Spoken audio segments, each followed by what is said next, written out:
Hello students, आज का topic है conversion of one system of unit into another system of unit.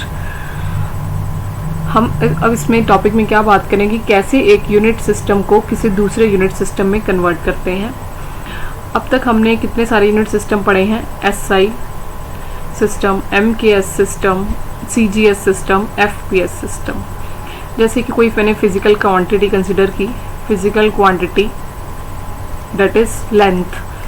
तो length के अगर आप एमकेएस सिस्टम में यूनिट देखें तो लेंथ का यूनिट होता है दैट इज मीटर, और वही सीजीएस सिस्टम में देखें तो वही same physical quantity that is length का सीजीएस सिस्टम में यूनिट होता है दैट इज सेंटीमीटर। तो मीटर एंड सेंटीमीटर बेसिकली क्या है, यूनिट सिस्टम है एक ही फिजिकल क्वांटिटी के। तो अगर मैंने मीटर को कन्वर्ट करना हो सेंटीमीटर में, तो this is called conversion of one system of unit into another system of unit. Means मैंने यहाँ पे क्या किया, एमकेएस सिस्टम को कन्वर्ट किया सीजीएस सिस्टम में। तो इस टॉपिक में हमने यही डिस्कस करना है। वैसे तो हमें पता है जैसे कि 1 मीटर में कितने सेंटीमीटर होते हैं, 100 सेंटीमीटर, बट कुछ ऐसे आगे यूनिट सिस्टम आएंगे जिसकी वैल्यू हमें नहीं पता होगी, तो वो हम फाइंड आउट कैसे करेंगे वो चीज़। जैसे एग्जाम्पल्स देखेंगे हम कि कैसे जो जूल को एनर्जी में, जूल को अर्ग में कन्वर्ट किया जाता है। अब यहाँ पे जूल और अर्ग क्या है, दोनों एनर्जी के यूनिट्स हैं। ये एसआई सिस्टम ऑफ, ये दोनों एनर्जी के यूनिट्स हैं। ये एसआई सिस्टम या कह सकते हो एमकेएस सिस्टम में है, और अर्ग जो है वो सीजीएस सिस्टम में एनर्जी का यूनिट है। ऐसे इसी तरह और एग्जांपल्स हैं, जैसे कि एक न्यूटन हो गया, डाइन हो गया। न्यूटन एंड डाइन ये दोनों फोर्स के यूनिट हैं। जो न्यूटन है वो एमकेएस सिस्टम में है फोर्स का यूनिट, और जो डाइन जो है वो सीजीएस सिस्टम में है फोर्स का यूनिट। अब हम मेथड डिस्कस करने जा रहे हैं कि कैसे एक सिस्टम ऑफ यूनिट को दूसरे सिस्टम ऑफ यूनिट में कैसे कन्वर्ट करते हैं। तो देखिए, हमें पता है कि कोई भी फिजिकल क्वांटिटी को कैसे लिखा जाता है, n into u. Here x is any physical quantity, कोई भी हो सकती है, length, mass, velocity, acceleration, whatever. n is the numerical value, और u यहाँ पे क्या है, दैट इज यूनिट। हमने क्या किया, यूनिट। ये यूनिट हम कैसे एक्सप्रेस करेंगे, in terms of mass, length और टाइम की फॉर्म में। जैसे कोई भी फिजिकल क्वांटिटी है उसको हम इन टर्म्स ऑफ कैसे लिखेंगे, फंडामेंटल यूनिट में लिखेंगे। बेसिकली यहाँ पे यूनिट की जगह क्या होंगी, ये जो फिजिकल क्वांटिटी है हमारी दैट इज x, जो आपने फिजिकल क्वांटिटी होगी आपकी, u की जगह पे क्या आएगा, उसकी डायमेंशंस आएंगी that is mass, length, time. ठीक है, अभी हम जनरल बात कर रहे हैं, तो जनरल बात के लिए हम कंसिडर करते हैं, सपोज आपके पास एक फिजिकल क्वांटिटी है दैट इज x।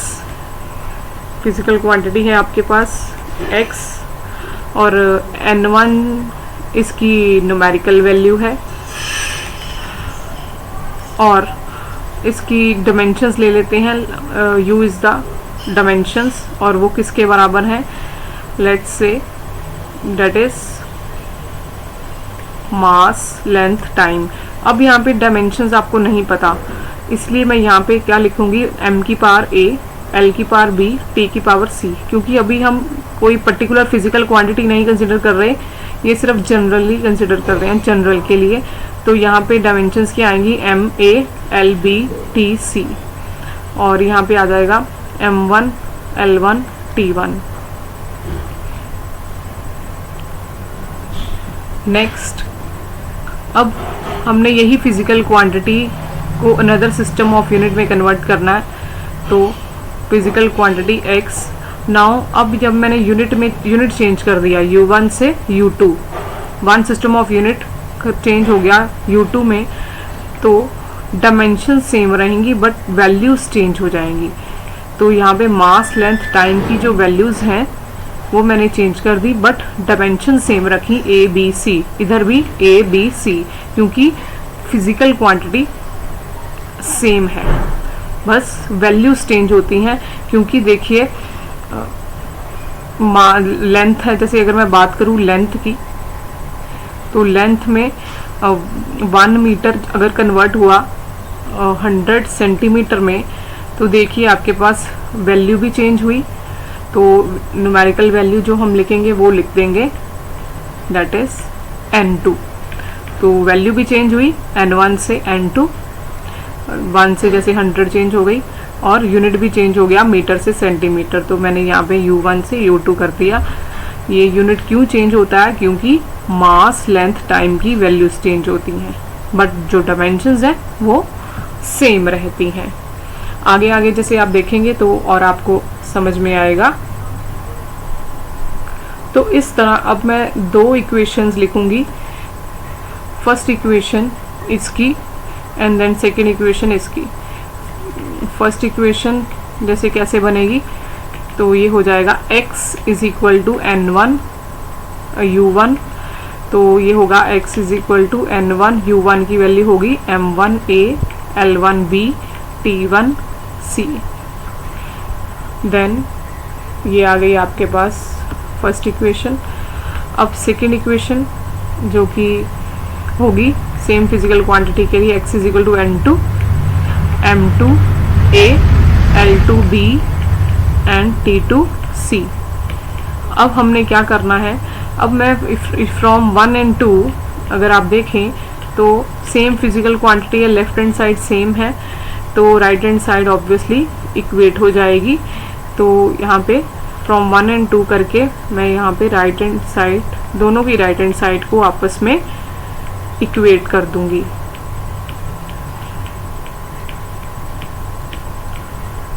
तो ये हो जाएगा मेरे पास दिस वन।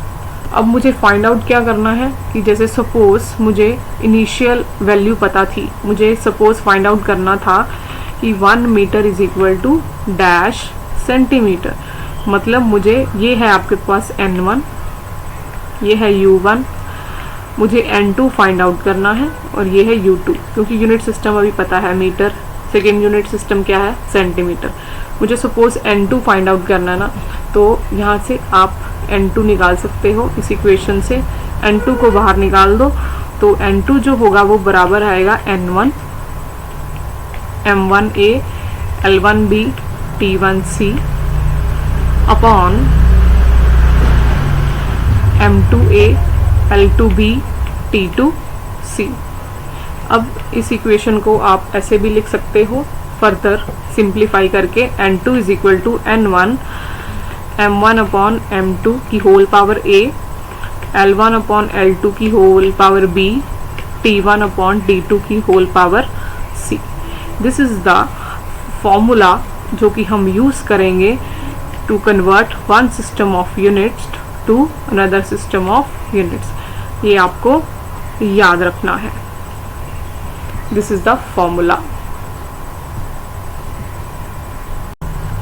चलिए अब इससे रिलेटेड एक क्वेश्चन देखते हैं। क्वेश्चन है कन्वर्ट 10 जूल इनटू अर्ग। मीन्स हमने फाइंड आउट करना है कि 10 जूल को कन्वर्ट करना है अर्ग में, कि 10 जूल में कितने अर्ग होते हैं। अब सबसे पहला स्टेप क्या होता है, आपको पता होना चाहिए कि ये जो जूल और अर्ग है वो किसका यूनिट है। जो जूल और अर्ग होते हैं ये वर्क, ये किसके यूनिट है, वर्क डन के। तो हमें सबसे पहले वर्क डन की डायमेंशंस पता होनी चाहिए। वर्क डन की डायमेंशंस क्या होती हैं, M1 L2 T-2। आप वर्क डन और एनर्जी या वर्क डन का यूनिट है ये जूल और अर्ग। तो सबसे पहले डायमेंशंस लिख दो M1 L2 T की पावर -2। तो यहाँ से आपको पता चल गया इस फॉर्मूले में, इस डायमेंशन से, कि जो हमारा जो जनरल फॉर्मूला है इसमें A B C की वैल्यू क्या है। मीन्स अगर हम इसको कंपेयर करें MA LB T की पावर C, तो यहाँ से पता चल गया A की वैल्यू है 1, B की वैल्यू है 2 एंड C की वैल्यू है -2। तो हम ये वाली वैल्यू इस फॉर्मूले में पुट कर सकते हैं।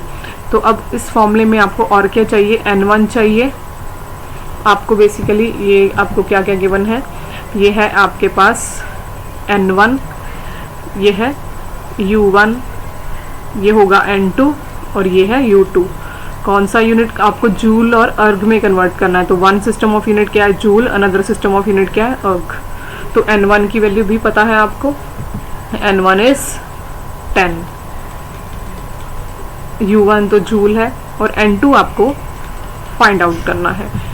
तो आपको ये 3 वैल्यूज पता चल गई, N1 भी पता चल गया, A B C भी पता चल गया। अब आपको फाइंड आउट क्या करना है, M1 M2 L1 L2 and T1 T2। चलिए फाइंड आउट करते हैं। तो यहाँ पे हम कर क्या रहे हैं, जो जूल है, ये बेसिकली जो जूल होता है वो हमारा MKS सिस्टम है यूनिट का, और जो अर्ग है वो है CGS सिस्टम ऑफ यूनिट। तो हमने करना क्या है, MKS को कन्वर्ट करना है CGS में, ठीक है। MKS में वैल्यू होगी M1, सपोज यही है इनिशियली जो थी, और CGS में M2 L2 T2। ओके, अब MKS की आपको फुल फॉर्म पता है। MKS क्या होता है, मीटर, K से किलोग्राम, S से होता है सेकंड। तो यहाँ पे मैं जो मास लेंथ टाइम की जो वैल्यू लिखूंगी वो क्या लिखूंगी, M1 की वैल्यू होगी 1 kg, L1 की वैल्यू होगी 1 मीटर और टाइम की वैल्यू होगी 1 सेकेंड। इसी तरह CGS में देखिए, C की फुल फॉर्म होती है सेंटीमीटर, ग्राम, सेकेंड।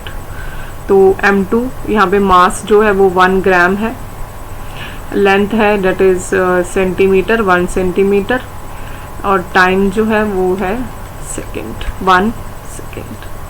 तो ये वाली वैल्यूज अब मुझे किस में डालनी है, मेन फॉर्मूले में। हमारा फॉर्मूला था N2 is equal to N1 M1 upon M2 की whole power A, L1 upon L2 की whole power B, T1 upon T2 की whole power C। It will be, तो N2 यहाँ से आ गया, N1 आपको पता है क्वेश्चन में गिवन था, डेट इज 10। तो ये 10 डाल दिया। M1 कुल की जगह पे लिखूंगी मैं 1 kg, M2 की जगह लिखूंगी 1 ग्राम की whole power A, L1 1 metre, L2 1 centimetre. इसी तरह T1 है 1 सेकेंड, T2 भी है 1 सेकेंड की होल पावर C। अब A B C की वैल्यू रहेगी, वो भी आपको पता है। A B C की वैल्यू है 1 2 -2। तो अगले स्टेप में वो भी डाल देते हैं हम, डेट इज 1, आप साथ में भी पुट कर सकते थे, पहले भी 1 2 थी और C की वैल्यू थी डेट इज -2। अब यहाँ पे देखिए, अब आपको जस्ट सिंप्लीफिकेशन करनी है। 1 kg को आप कैसे ग्राम में लिख सकते हो, आप 1 kg को ग्राम में लिखोगे, क्योंकि डिनोमिनेटर में देखिए ग्राम है, ताकि ग्राम से ग्राम कैंसल आउट हो जाए। तो 1 kg को अगर आप ग्राम में लिखो तो वो होता है 1000 ग्राम, नीचे 1 ग्राम ही रहेगा की होल पावर 1। इसी तरह मीटर को आप सेंटीमीटर में लिख सकते हो, क्योंकि डिनोमिनेटर में सेंटीमीटर है, तो सेंटीमीटर से सेंटीमीटर कैंसल आउट हो जाए। 1 सेकेंड का तो 1 सेकेंड ही रहेगा। अब आप टर्म्स कैंसल आउट कर सकते हो कुछ, तो ये आ गया आपके पास N2 इज इक्वल टू 10, ग्राम से ग्राम कैंसल आउट हो जाएगा, और आपके पास यहाँ पे बनेगा 1000 की पावर 1। यहाँ से सेंटीमीटर कैंसल आउट हो जाएगा, ये आ जाएगा 100 की स्क्वायर। 1 सेकेंड से 1 सेकेंड कैंसल आउट हो जाएगा, आपके पास बचेगा 1, तो 1 की पावर -2। इसको जब आप सॉल्व आउट करेंगे तो ये हो जाएगा 10 raise to power 3, 10 raise to power 4। 1 की पावर -2 1 ही होता है, तो इसको जब आप सॉल्व आउट करोगे तो ये हो जाएगा 10 रेज़ टू पावर 8। तो फाइनली आपको पता चल गया N2 की वैल्यू कितनी है, that is 10 raise to power 8, जो कि आप अब फिर स्टार्टिंग में पुट कर दोगे, तो ये आपका आंसर आ गया। तो यहाँ से पता चलेगा कि 10 जूल में कितने अर्ग होते हैं, 10 रेज़ टू पावर 8। तो this is your answer. Thank you. अब नेक्स्ट क्वेश्चन देख लेते हैं। नेक्स्ट क्वेश्चन में क्या करना है, 10 न्यूटन को कन्वर्ट करना है डाइन में। Means 10 newton is equal to 10 newton में कितने डाइन होते हैं वो आपको पता करने हैं। तो इसमें भी आपको N1 गिवन है, U1 is a one system of unit और N2 आपको पता करना है और dyne is the another system of unit. तो इसमें आपके पास अगेन अब आपको पता होना चाहिए न्यूटन और जो डाइन है ये किसका यूनिट है, दैट इज फोर्स का। तो फोर्स की डायमेंशंस लिख ली हैं पहले, सबसे पहले तो फोर्स की डायमेंशंस होती हैं M1 L1 T-2। तो इसको जब आप नॉर्मली कंपेयर करें MALBTC से, तो यहाँ से आपके पास A की वैल्यू आएगी 1, B की वैल्यू भी आएगी 1 और C की वैल्यू मिली आपको -2। और अब आपके पास N1 भी पता है, N1 है डेट इज 10, N2 आपको पता करना है। तो अब मेन फॉर्मूला लिखते हैं वैसे ही। अब इसमें भी अब देखिए जो न्यूटन होता है वो आपका SI सिस्टम MKS सिस्टम है यूनिट का और जो डाइन है वो CGS है। तो यहाँ से आपको पता चल गया कि आपको कन्वर्ट क्या करना है MKS सिस्टम टू, आपको MKS सिस्टम से किसकी तरफ जाना है, CGS सिस्टम में। तो MKS की अगेन M की फुल फॉर्म होती है M की होती है मीटर, K की होती है किलोग्राम, S की होती है सेकेंड। तो यहाँ से आपके पता चल गया कि M1 है आपके पास 1 kg because M is the mass. तो यहाँ पे मास जो आप किसको बताता है kg को, L is the length 1 metre and T1 is the time that is 1 second. इसी तरह CGS में भी वैसे ही M2 है, C में C होता है सेंटीमीटर, G होता है ग्राम और S होता है सेकेंड। तो मास है ग्राम में 1 ग्राम, लेंथ है L2 1 सेंटीमीटर में और टाइम है सेकेंड में। फिर से हम जनरल फॉर्मूला लगाएंगे conversion of one system of unit into another system of unit का, जो कि था N2 is equal to N1 M1 upon M2 की power A, L1 upon L2 की power B, T1 upon T2 की power C। बस अब values डाल देते हैं। आपके पास N1 गिवन है, N1 गिवन था डेट इज 10 और A B C की वैल्यू भी डाल देते हैं 1 1 -2। N2 आ गया आपके N1 आ गया 10, M1 है 1 kg, M2 है 1 ग्राम, A है आपके पास डेट इज 1। इसी तरह L1 है 1 मीटर, L2 है 1 सेंटीमीटर, B है 1, T1 है 1 सेकेंड, T2 है 1 सेकेंड, C है आपके पास -2। बस अब इसको सॉल्व आउट कर लेना है तो ये हो जाएगा आपके पास। इसमें भी हमको kg को ग्राम में कन्वर्ट करना पड़ेगा क्योंकि डिनोमिनेटर में ग्राम है। तो ये आ जाएगा 1000 ग्राम की होल पावर 1 मीटर का हो जाएगा 100 सेंटीमीटर की होल पावर 1 सेकेंड की होल पावर -2। तो अब जस्ट सिंप्लीफिकेशन है, ग्राम से ग्राम कैंसिल, आपके पास बचा 10⁻³ की पावर 1, सेंटीमीटर से सेंटीमीटर कैंसिल तो ये आ गया 100 की पावर 1 सेकेंड से 1 सेकेंड कैंसिल तो 1 की पावर -2, ये 1 है। तो जब आप इसको सॉल्व आउट करोगे तो ये हो जाएगा 10⁻³ 10⁻² इंटू 1, जो कि किसके बराबर आ जाएगा, डेट इज 10⁻6।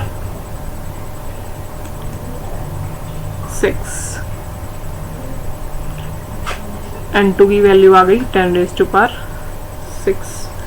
इट मीन्स आपके पास फाइनली आंसर है कि जो 10 न्यूटन में कितने डाइन होते हैं, 10⁻6 dyne. This is your answer.